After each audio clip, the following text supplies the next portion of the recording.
Programa Viva com Mais Saúde. Patrocínio: Morelli Ortodontia, Unimed Sorocaba e Unip Sorocaba.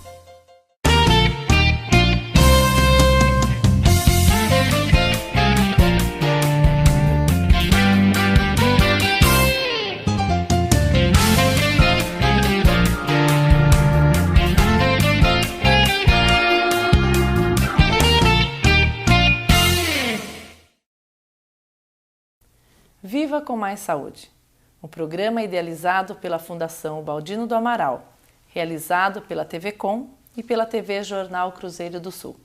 Hoje recebe aqui o médico endocrinologista Dr. Maurício Aguiar de Paula. Seja bem-vindo, Dr. Maurício, aos nossos estúdios aqui da TV Com. Obrigado, Paula. É um prazer estar aqui, poder falar com o público da Fundação, da TV Com, do jornal, a respeito de um assunto tão importante, né, do nosso dia a dia, que é o diabetes. Eu acho que quanto mais informação a gente puder trazer para a população, é interessante para a gente poder diminuir as complicações que essa doença traz e os riscos que ela traz para quem a tem, né? Com certeza, doutor Maurício. Muito obrigada pela sua presença. Já que o senhor falou, o nosso assunto de hoje é o diabetes, eu gostaria que o senhor explicasse o que é o diabetes, o que determina que o indivíduo é portador do diabetes. Bom, diabetes em si é o excesso de açúcar no sangue, né? Uma doença caracterizada por esse excesso de glicose no sangue, né? A gente já vai dizer aqui que esse açúcar não é exatamente o açúcar do açucareiro, né? Como a gente brinca, né? na consulta. É o açúcar que a gente usa como energia, que é chamado de glicose. E a glicose a gente obtém de quase todos os alimentos, né? Isso é importante definir já para as pessoas também tomarem um cuidado com relação à alimentação, né? Alguns têm mais proporção de transformação em glicose e outros alimentos Exato. E a doença é esse excesso. O excesso ocorre não só porque a pessoa ingere muito açúcar, ela ocorre por algum defeito no organismo, né, dependendo do tipo de diabetes, né, que a gente vai conversar sobre isso, causando esse acúmulo de açúcar na circulação, que é prejudicial a longo prazo para a circulação, para todos os órgãos daquela pessoa, né? Em suma, é uma doença metabólica, como a gente diz, né? Geralmente relacionada a outras alterações metabólicas muito comuns, como colesterol, como excesso de ácido úrico, triglicérides. É uma doença multifacetada, né? Essa doença ela se dá por um mau funcionamento de algum órgão, não é isso? Isso. Do pâncreas, é isso?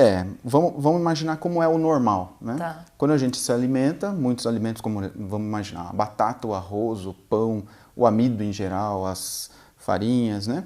É digerido no nosso organismo, no estômago, no intestino, e ele vai se transformando em pequenas partículas.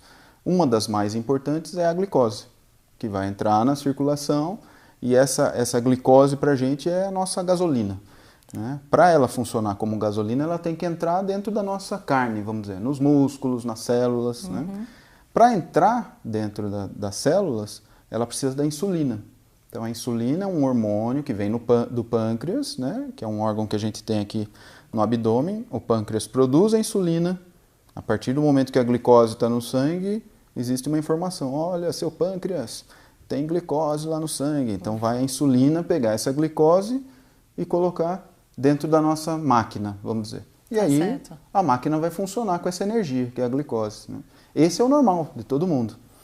O indivíduo que tem a diabetes, ou não tem mais a produção dessa insulina, que é o mais comum no diabetes tipo 1, depois a gente vai comentar um pouco mais, ou a insulina que ele produz não é suficiente, ou ela não consegue atuar o suficiente, nas portinhas das células, abrindo as células para a glicose entrar, que a gente chama de resistência à ação da insulina, que é mais comum no diabetes tipo 2. Então é um defeito no pâncreas, na produção de insulina e na ação da insulina, que vai acabar causando o diabetes. Doutor Maurício, a partir de qual valor de glicemia eu preciso me cuidar, eu estou diabético ou devo procurar um tratamento?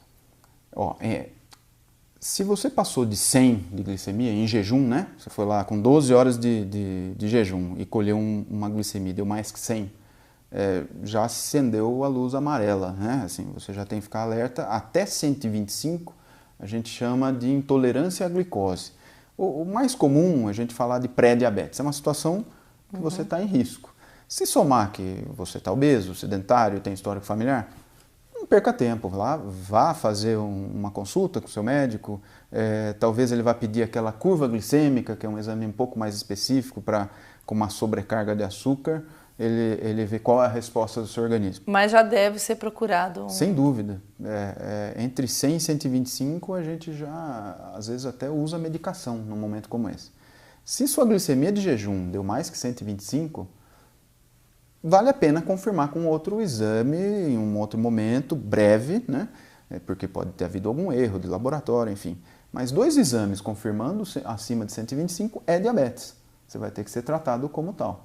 Já procura um especialista, então. É doença crônica, você não se livra mais dela, vamos dizer assim. Em algumas situações de campanha, né, você foi lá, mas tinha comido. Se em qualquer momento do dia eu acabei de comer um pudim aqui, vamos imaginar, né? Medi minha glicemia, deu mais que 200, já é diabetes. Você pode falar, mas você comeu um pudim. Qualquer organismo é capaz de deixar a glicemia abaixo de 200, mesmo que eu tenha comido doce agora, né?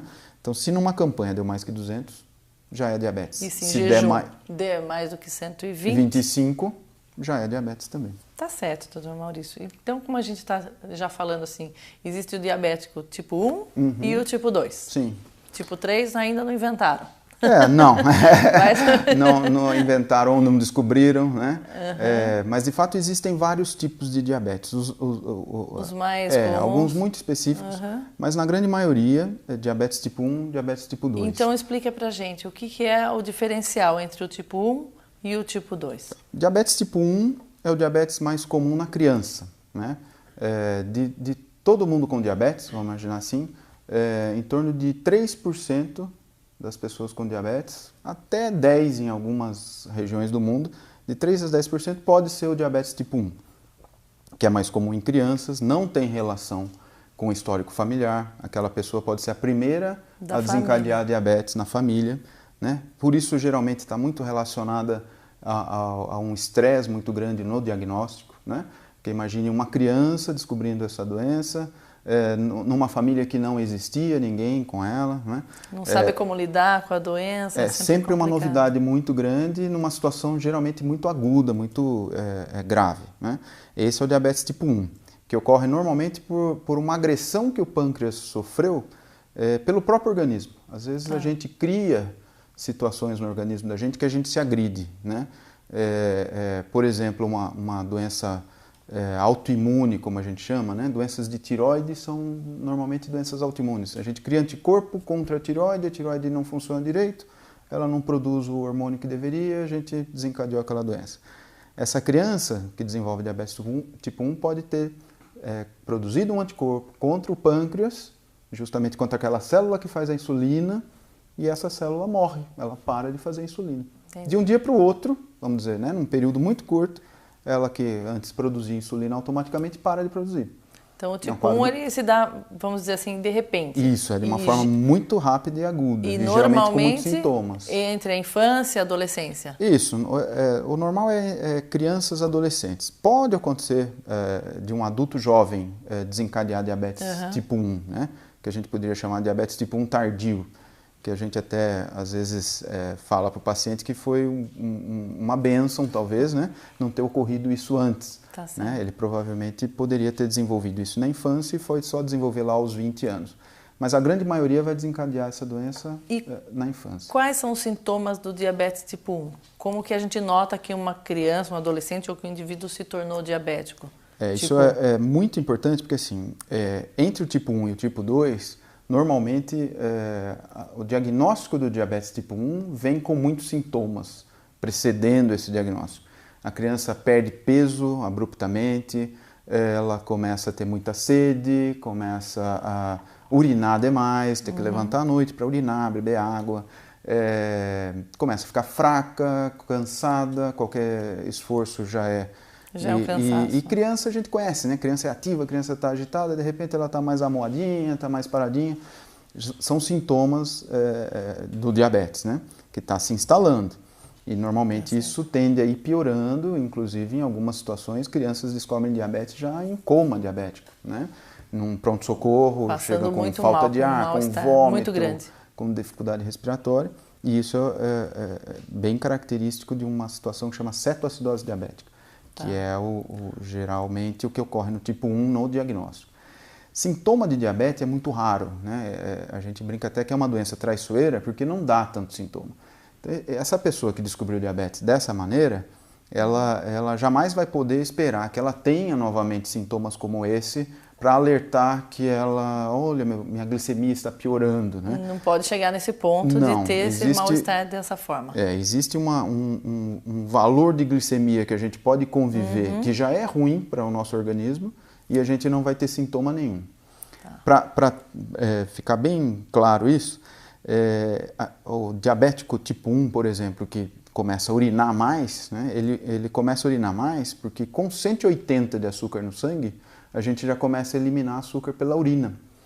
Então, como a gente não pode fazer xixi em pó, né, o corpo elimina a água junto, né? Então ele começa a fazer muito xixi, porque ele está eliminando aquele açúcar junto. Entendi. Aí desidrata, tem que beber muita água. Esse é o processo beber água. E passa muita fome, porque aquele açúcar que era para estar na maquininha não está sendo eliminado. Então a criança tem muita fome, e também tem o cansaço porque não tem energia, do açúcar. Esse é o tipo 1, é bem clássico, e a partir daquele momento precisa tomar insulina.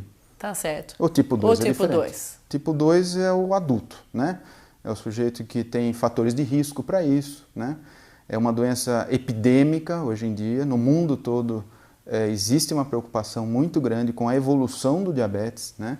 Que está intimamente ligada com a evolução da obesidade, dos hábitos. Com a evolução dos maus hábitos, né? Vamos chamar assim, que seriam vícios, né? Certo. Porque se fossem bons seriam hábitos, né?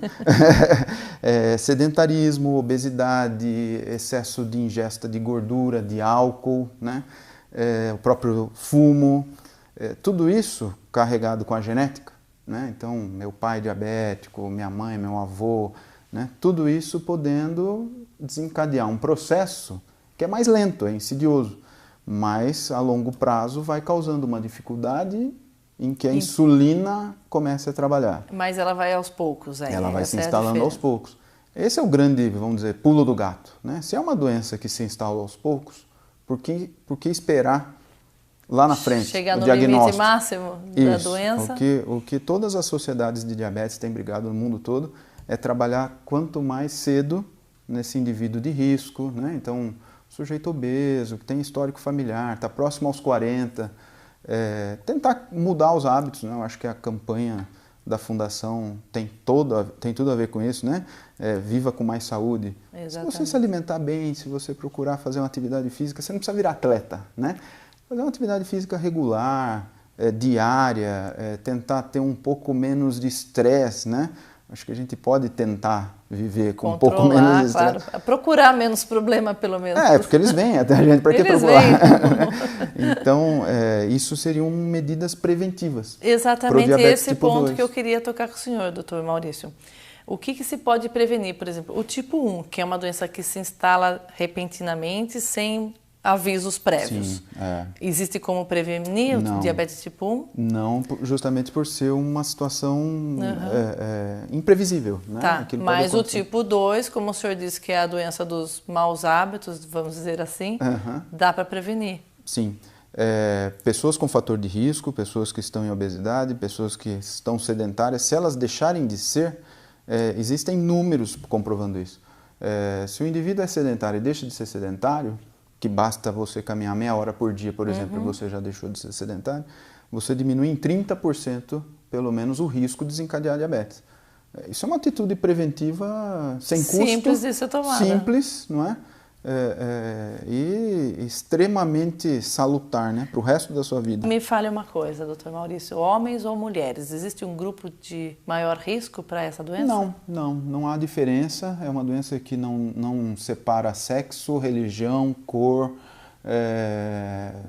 Nem opção CEP, né? partidária, Pode morar onde for queira, ela e vai... nem classe econômica. Existe um fenômeno, acho que é interessante a gente citar, que como existe hoje um acesso maior ao alimento, né? E vamos dizer, aos alimentos ruins, né? de má qualidade. Industrializados também, que antigamente eram muito mais caros, vamos dizer assim. Em algumas populações que existiu, por exemplo, uma restrição de energia, de acesso à energia, o diabetes parece que está se manifestando com maior violência, vamos dizer assim, porque a obesidade tem acontecido também com maior frequência.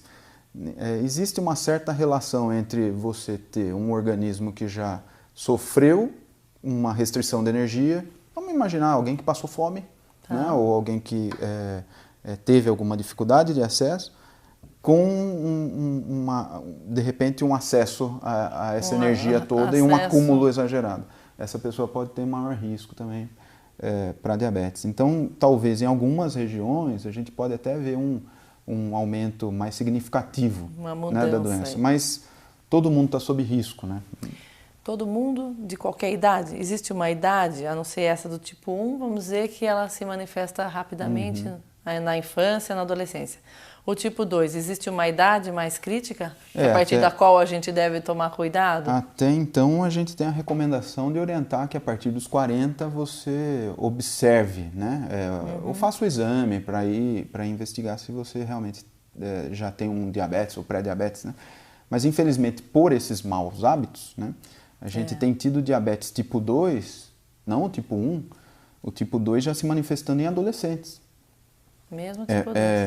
Nos Estados Unidos isso é muito comum, já existe um alerta, né, com relação a isso por lá.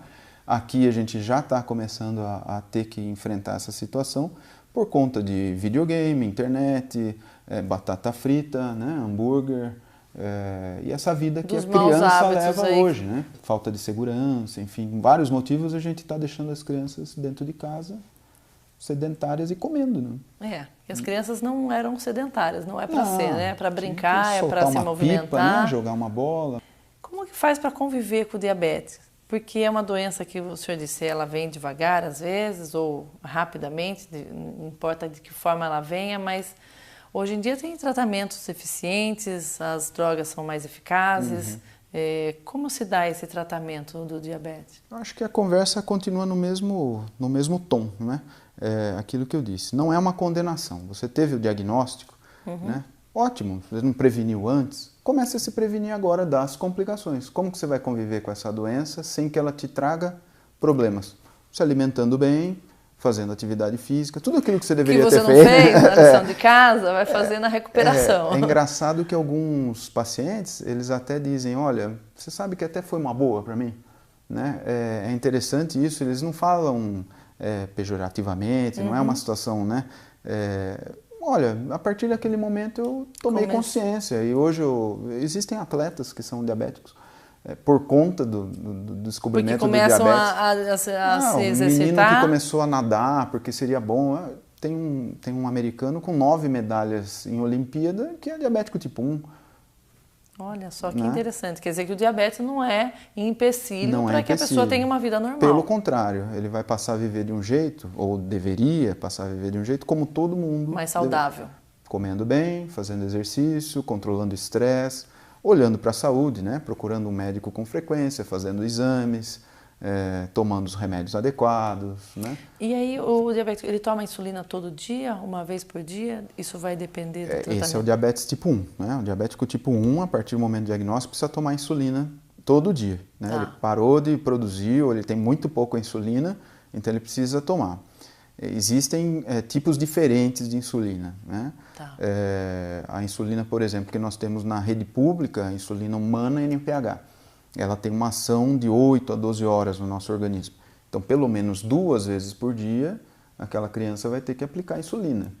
Se não mais, 3, para fazer um controle adequado. Existem algumas insulinas que têm ação muito rápida. Eu já ouvi falar, tem a insulina rápida. Você come e já toma a insulina imediatamente? Normalmente essa insulina é feita para ser utilizada ou em situações de urgência, que a gente está ali num pronto-socorro e precisa controlar aquele diabetes muito rápido, a insulina rápida. ou no dia a dia da criança, que bem treinada, orientada pela nutricionista, pelo médico que está auxiliando, vai usar para se alimentar. Então ela vai ter uma dose específica para aquela refeição, ela aplica, come, né? Ou ela vai aprender a saber o que ela vai comer, olhar no prato, vamos imaginar o quanto tem ali de carboidrato, que seriam os alimentos que virariam açúcar, né, no sangue dela, e usar uma dose específica para aquele tanto de carboidrato. Sempre medindo também para... Como ele já está antes, vamos dizer, ele mede o nível de glicose dele antes de ministrar a insulina. Então, eu estou com a glicemia na minha meta, eu só vou aplicar a insulina para aquele tanto que eu vou comer. Não, minha glicemia está fora da meta, então eu vou aplicar um tanto que é para corrigir essa glicemia e outro tanto para aquilo que eu vou comer. Que é daquilo que eu vou comer. E isso, então, com certeza, principalmente para as crianças, para os jovens, né, que antes passavam grandes privações, embora temos produtos dietéticos muito bons no mercado, mas aquela vontade de comer uma coisa específica, um dia especial, um aniversário, isso deve ter melhorado muito a vida dos pacientes. Trouxe uma liberdade, mas como toda liberdade, a gente tem que saber usá-la. Né? Claro. Você está livre, talvez, até para comer açúcar, vamos dizer assim, que seria um doce. Né? Mas, lógico que, sabendo que aquele valor do alimento que está ali é ruim, não é? Não tem valor nutritivo nenhum num doce. Claro. Né? Mas, poxa, uma criança num aniversário, todos os amiguinhos comendo um brigadeiro e ela não pode porque tem diabetes. Existe esse recurso. É lógico que isso a gente tem que tomar muito cuidado para falar, porque não é para todo mundo, né? Isso tem que ser muito bem orientado pelo médico que está acompanhando, porque às vezes isso sai do controle. Tá, não né? é para ser uma constância, é para ser uma eventualidade. Mas né? já é um grande passo. Poxa, Como com certeza, disse. Só saber que pode um dia, Exato, já acho que muda exato. totalmente o conceito da situação, né?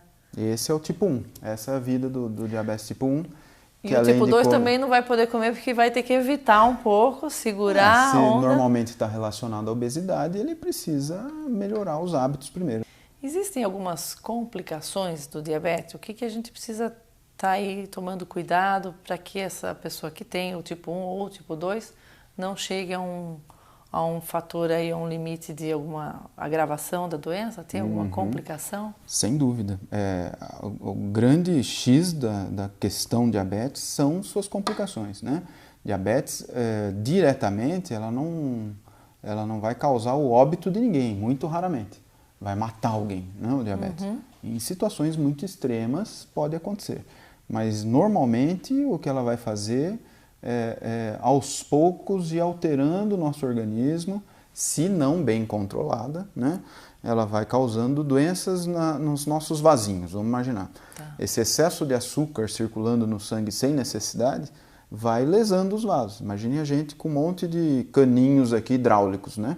São os nossos vasos sanguíneos.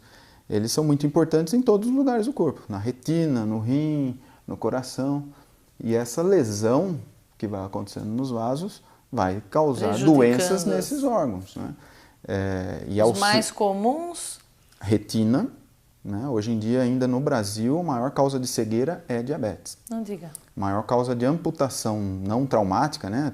Não foi um acidente, é diabetes. A amputação das pernas, né? Existe um probleminha aqui, desculpa interrompê-lo, mas existe um probleminha que precisa tomar cuidado com os pés do diabético? Exato. Como que é isso? Ela infecciona ou a gente tem mais os pontos sensibilidade? fracos, né? As extremidades, e principalmente os pés, né? Eles têm uma circulação piorada, né? Então o sangue chega com mais dificuldade naquela região, né? Tem uma sensibilidade também piorada. E o diabetes, além de agredir os vasinhos, né? Então essa circulação que já não é das melhores no organismo, já vai estar piorada por conta do diabetes. Também existe uma lesão dos nervos, né? A gente também, além dos caninhos hidráulicos, a gente tem fios elétricos no corpo da gente todo, que são os nervos. Então eu encosto o meu dedo aqui na mesa, tem um nervo me avisando, ó, você está encostando o dedo na mesa e ela está pegando fogo, então tira. Aí o mesmo nervo vai comunicar para eu retirar esse dedo. O diabetes vai lesando essa comunicação. A capa dos nervos, vai causando como se fosse um curto-circuito, não é? E nos pés isso é muito comum também. Então ele começa a ter dormência, queimação, falta de sensibilidade. Aí ele põe um sapato com uma pedrinha dentro. Entendi. Que a gente... né? Ele se lesiona porque ele não sentiu, na verdade, que tinha algum pequeno problema. Pronto. Ou uma frieira, ou um corte inadequado das unhas. Aquela lesão, pra gente, né? Vai ser rapidamente corrigida, né? O próprio corpo vai tomar conta daquilo. O diabético vai ter mais dificuldade para E aí começa uma lesãozinha e... Que pode ser a causa de uma amputação. Eu queria fazer um jogo aqui com o senhor. Eu queria saber o que dizem por aí, o que é verdade e o que é mito. Perfeito, ótimo. O diabetes é contagioso? Não, de forma alguma. Diabetes pode ser hereditário, né, como a gente disse, em relação a histórico familiar. Ninguém com pode diabetes... compartilhar algum utensílio, não tem problema totalmente, nesse sentido. Sem, com os cuidados com as outras doenças, a gente pode conviver bem. E a canela? Dizem que a canela é ótimo, quem come canela tem o diabetes regulado, como é isso? Acho que gastar as canelas é ótimo. Né? Você usar suas canelas, né? A gente tem todo um mito, né? Assim, eu acho que a canela é um exemplo que você pegou, né? Mas tem o chá do jambolão, do pau-tenente, a folha de insulina. Da goiabeira também? Deve ter também a goiabeira. Né? O duro dessas situações é assim, não tem pesquisa clínica em cima de produtos fitoterápicos. Então a gente sabe, por exemplo, o pó do maracujá, né? Que foi um negócio que de repente era a cura do diabetes. A gente sabe que é uma substância que no intestino diminui a absorção do açúcar. Ela tem realmente ali essa função. Então, facilita para o organismo lidar com o açúcar. Não que o açúcar não vai entrar, mas vai diminuir a absorção. Então descobriram aquela função específica. Mas não é a cura. Né? Claro. Então, acho que voltando até um pouco em relação ao tratamento, que a gente falou da insulina, mas o diabetes tipo 2 hoje tem tratamentos muito avançados. Hoje a gente está vivendo um momento interessante em diabetes com várias medicações via orais, né, para o diabetes tipo 2, com muito sucesso. Então, se tem coisa testada e aprovada... Porque o diabético tipo 2 ele vai tratar com outro tipo de medicamento que não a insulina. Que não a insulina. Então, ele pode até vir a necessitar de insulina. Mas, no início, alguns medicamentos prolongam a vida daquele pâncreas, ele consegue ter uma produção de insulina adequada com aqueles medicamentos e a associação da dieta, enfim... os fitoterápicos, talvez, né, as plantas, possam ser usadas em cunho de fé, né, de achar que aquilo pode ajudar, use, mas não deixe de usar o resto. Né? As pessoas às vezes costumam dizer que a pessoa vicia na insulina.